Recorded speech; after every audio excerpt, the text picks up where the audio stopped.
Algunos afirman que el cristianismo que conocemos hoy no es el que predicó Jesús, sino el que escribió Pablo. ¿Tienen razón?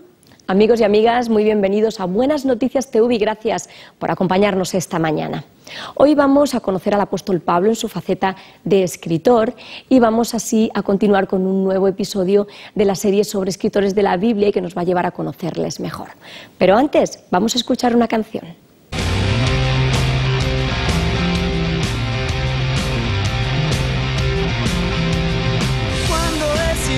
Termina cuando siempre estás ahí.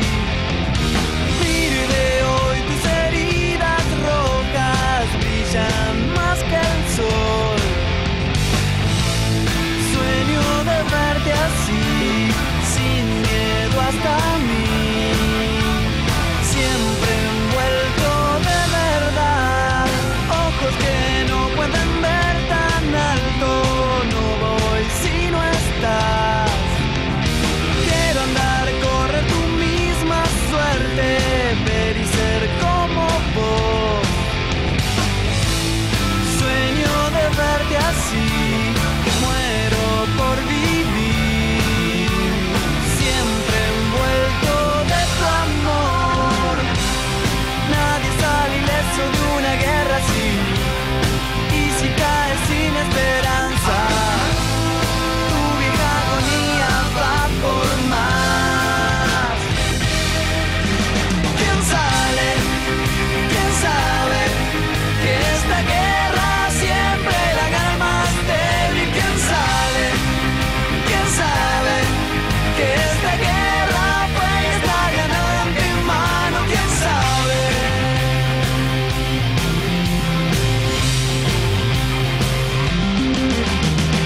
Caminar firme y voy descalzo y sé dónde voy. No habrá costo al honor tan alto de estar junto a él. Sueño de verte así y muero por vivir, siempre envuelto de tu amor.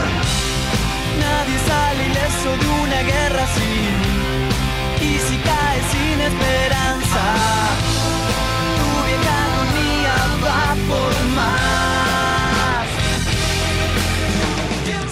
Pues como hemos dicho al principio, vamos a hablar en esta mañana sobre Pablo y su faceta como escritor. Y para tratar este tema tenemos con nosotros a Lola Calvo, que es responsable de comunicación de la Sociedad Bíblica de España, y a Félix González, que es el pastor de la Primera Iglesia Evangélica Bautista de Madrid y además es autor de una serie de libros sobre Pablo, de los que este es el primer volumen. Bienvenidos. Pues muy bienvenidos Lola y Félix de nuevo y gracias por acompañarnos. La verdad es que Pablo es uno de los autores que más aportan a la Biblia, su obra es extensa. ¿Qué sabemos de Pablo, de su origen, de su infancia, de su formación? ¿Qué sabemos de él? Bueno, pues sabemos que nació en Tarso de Cilicia, una ciudad que hoy está en el sudeste de Turquía. Sabemos que allí creció y pasó su niñez. Después su juventud la pasó estudiando en Jerusalén, a los pies de Gamaliel, el famoso maestro galileo.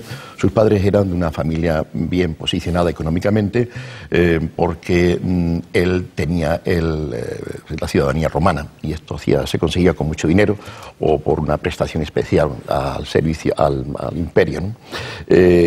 Y sabemos también que era judío, hebreo de hebreos, como él dice, israelitas celoso, fariseo, educado en la rama farisea del judaísmo. En fin, un hombre apasionado, un hombre de salud quebradiza y en fin, un apasionado en todos los términos siempre, antes y después de su conversión. Y de fuertes convicciones, ¿no? Así es. Además, sabemos que él vive una experiencia de conversión muy, muy especial, ¿no?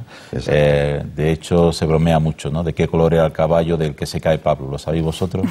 Bueno, yo he visto Caravaggio lo pinta en varios colores al caballo. Miguel Ángel lo pinta de caballo.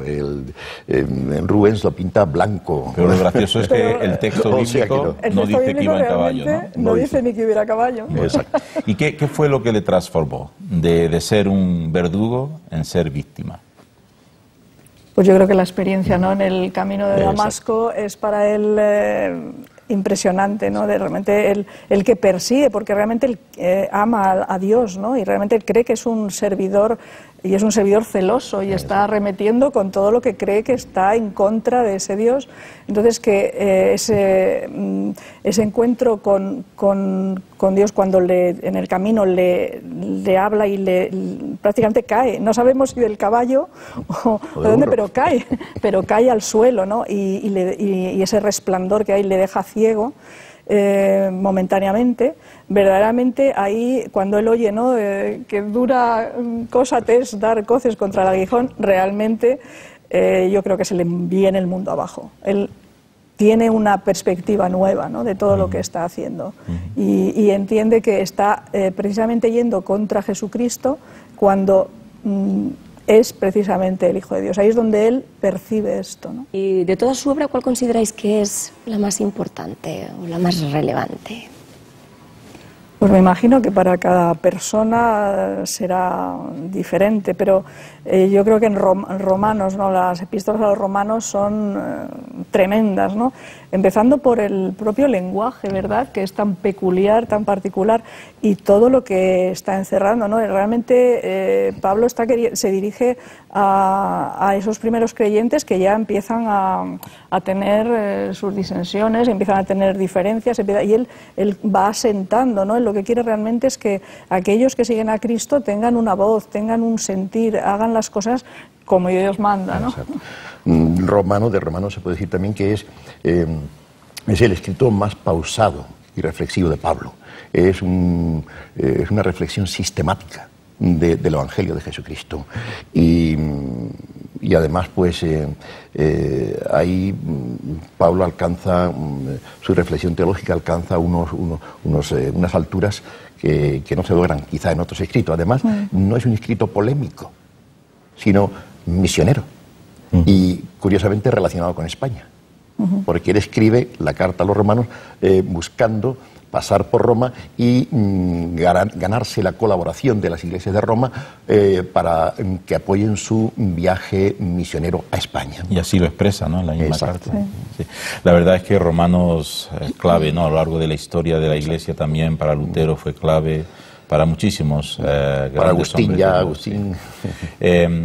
Pero hay frases, seguro que tenemos ahí marcadas y que nos gustan también de Pablo. Si hubiéramos que elegir cada uno de nosotros una, ¿cuáles serían las frases que elegiríamos? ¿De Romanos o de todos sus escritos? Del apóstol Pablo, de todos sus escritos. Bueno, personalmente a mí me gusta como proyecto de vida esa de Filipenses 1:22, donde dice: para mí el vivir es Cristo y morir ganancia. Tan breve y tan intensa, ¿no? Sí.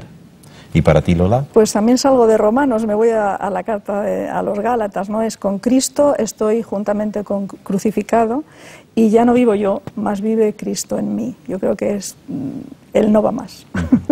¿Para ti, Beni? Pues a mí me gustan muchas, pero he elegido una que también tiene, creo, mucha fuerza y es breve, y es: todo lo puedo en Cristo que me fortalece. Pues yo me quedo también en Romanos, al principio de la carta, cuando dice: no me avergüenzo del Evangelio, porque es poder de Dios para salvación a todo aquel que cree. La verdad es que el apóstol Pablo es un autor que marca mucho lo que es la teología de la Iglesia y del cristianismo, pero también ha sido acusado, por ejemplo, de misógino, ¿no?, de que no deja hablar a las mujeres. ¿Es cierto que él era así? Que responda Lola. Creo que me ha tocado como mujer, ¿no? Bueno, yo creo que, claro que lo dice, que no hablen las mujeres, lo dice en un contexto determinado, en un momento determinado, pero yo creo que no es tanto que Pablo es un misógino, sino muchos de los que leen a Pablo, ¿verdad? Si nosotros nos damos cuenta que realmente toda la lectura de las Escrituras ha estado siempre en manos de hombres, durante muchos siglos, hay pues una óptica muy masculina y les ha venido muy bien esto. Pero verdaderamente el mismo Pablo, ¿no?, dice en Gálatas, a la carta de los Gálatas, que no hay diferencia, ¿no? Y no hay ni entre mujer, ni entre esclavos, ni entre esto ni lo otro. Es decir, que de alguna manera no va con el espíritu de Cristo, de aquel que realmente es el verdadero modelo, ¿no? Pero es verdad que yo creo que esas frases pues han hecho bastante daño y siguen haciéndola en el contexto cristiano, muchas veces por una interpretación sesgada y muy literal, ¿verdad?, sin tener en cuenta todo. Yo creo que son frases que hay que interpretarla en el contexto histórico en que fueron dichas. Indudablemente apuntan a la corrección de ciertos abusos o excesos por parte de determinadas mujeres en aquella época, ¿no? Pero Pablo tiene el más alto concepto de la mujer. Y precisamente la carta a los romanos, su documento más importante, él la confía para su traslado a Febe, diaconisa de Cencrea, una mujer. Con Priscila y Aquila, pues su marido tiene una excelente relación. Y la carta a los romanos, en el capítulo final, el capítulo 16, está lleno de saludos a mujeres que han colaborado con él en la extensión del Evangelio. Pablo no es misógino. Al contrario, él eleva la mujer, la saca de objeto sexual y la eleva pues a una relación de amor con el hombre. Eso es una aportación de Pablo, ¿no? La mujer en aquella época pues simplemente es un objeto sexual y él no, él la aprecia y determina que la relación sexual de la mujer tiene que estar determinada por el amor. Sí, realmente cuando dice estas cosas, perdona, realmente lo dice, en Tito dice que es para que nadie pueda hablar mal de los creyentes. Es decir, que la obsesión de Pablo es que la Iglesia se presente a su entorno de forma limpia, de forma clara, no escandalice, que sean realmente un modelo. Entonces, dentro de ese modelo habla de muchas cosas, lo que pasa es que se ha magnificado el tema de la mujer, ¿no? Yo creo que deberíamos dedicar un capítulo solamente a hablar si Pablo era o no misógino, pero ese será en otra ocasión. Yo creo que ya tenemos una buena orientación. Vale. Pues también algunos intelectuales afirman que el cristianismo que conocemos hoy es más paulino que del mensaje de Jesús, ¿no? Y la pregunta ¿es que hay contradicción entre el mensaje de Pablo y de Jesús? No, no hay contradicciones. Lo que pasa es que la influencia de Pablo es inmensa, porque como decimos, Pablo sistematiza los evangelios, la declaración de Jesús, y después Pablo es un carácter diferente a Jesús, y eso se observa también en los escritos de Pablo. Pablo es un hombre, excepto Romanos y la carta a Filemón, todas las demás son epístolas polémicas. Entonces vemos a un hombre que parece que está siempre peleándose con todo el mundo, pero eso no es cierto. Es que sus escritos son escritos que dan respuesta a problemas concretos, y naturalmente aparece Pablo, pero ese Pablo combativo. Pero a él le debemos, por ejemplo, el triunfo del Evangelio de la Gracia. De no haber estado Pablo ahí, posiblemente hoy estaríamos judaizando las iglesias cristianas. Ese fue un éxito de Pablo. Y después él es el autor de 1 Corintios 13, ese salmo al amor. No se ha dicho nada más bonito del amor que lo que ha dicho Pablo. Por tanto, hay que hacer esta diferencia. Y después, claro, como Pablo es tan rico y ha profundizado tanto, ha ahondado tanto en el misterio de Cristo y del Evangelio, tenemos que ir a él. Tenemos que ir a él para poder mejor entender los Evangelios. Esa es la realidad. Sí. Bueno, para resumir, en una buena noticia, los escritos de Pablo. ¿Cuál sería? Lola. Para mí la buena noticia de todos los escritos de Pablo es que Jesús es realmente el rey, es el personaje principal por encima de todo, y es la perspectiva más amplia de lo que es el reino de los cielos, ¿no?, hoy en día. Entonces, para mí es un norte, ¿no?, el saber que Cristo ha resucitado, ¿no?, y que en torno a eso puede haber muchas cosas, pero sobre todo ese mensaje yo creo que para mí es fundamental. Félix, ¿tú qué dices? Yo diría que a todo aquel que se sienta pecador, le diría que Jesucristo ha venido para reconciliarnos con Dios. y esa reconciliación ha sido efectiva y es eficaz para nosotros hoy.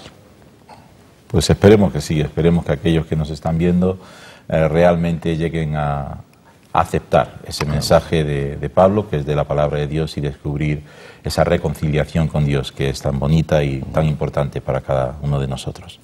Gracias, Lola y Félix, por acompañarnos hoy. A vosotros por invitarnos.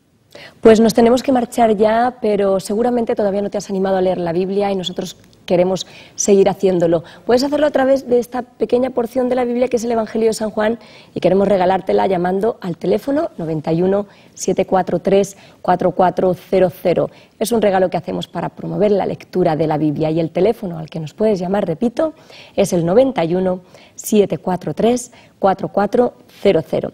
Si te ha gustado este programa puedes volver a verlo en nuestra página web buenasnoticiastv.org, donde puedes también escuchar el programa Mundo Protestante, que se emite en Radio Nacional de España todos los domingos a las 5 de la mañana.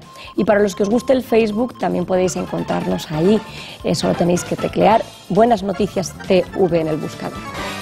Muchas gracias por acompañarnos en esta mañana y no olvides que tú vales mucho para Dios.